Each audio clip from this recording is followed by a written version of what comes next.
ఒకే diet follow అయినా ఫలితాలు వేర్వేరుగా ఎందుకుంటాయి? ఆ నిజమేంటో చూద్దాం.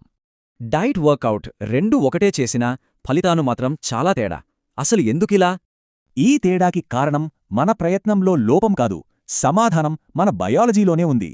దీనికి మొదటి అతి ముఖ్యమైన క్లూ మన బాడీ కాంపోజిషన్. సాధారణంగా చూస్తే పురుషుల్లో మజిల్ పర్సెంటేజ్ ఎక్కువగా ఉంటుంది, మహిళల్లో ఫ్యాట్ పర్సెంటేజ్. సరే, ఈ కండరాలు మన మెటబాలిజంని అంటే జీవక్రియను ఎలా ప్రభావితం చేస్తాయో చూద్దాం. ఎందుకంటే మజిల్ అనేది మెటబాలికలీ చాలా యాక్టివ్. రెస్ట్లో ఉన్నప్పుడు కూడా క్యాలరీలను బర్న్ చేస్తుంది. కండరాలే కాదు, హార్మోన్స్, స్ట్రెస్ లాంటి ఇంటర్నల్ ఫ్యాక్టర్స్ కూడా చాలా కీలకం. ఈ ఫ్యాక్టర్స్ వల్ల ముఖ్యంగా మహిళల శరీరం ఒక రకమైన సేఫ్ మోడ్లోకి వెళ్ళిపోతోంది. దీంతో మెటబాలిజం స్లో అయిపోయి క్యాలరీ బర్నింగ్ కూడా తగ్గిపోతుంది. వెయిట్ లాస్ కష్టమవుతుంది.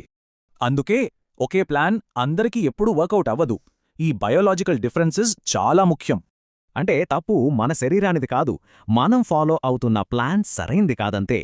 దీన్ని బట్టి అర్థమయ్యేదేంటంటే సక్సెస్ కోసం ఆడవాళ్లకి, మగవాళ్లకి వేర్వేరు స్ట్రాటజీలు కావాలి. మరి ఈ తేడాలను దృష్టిలో పెట్టుకుని సరైన ప్లాన్ ఎలా డిజైన్ చేసుకోవాలి?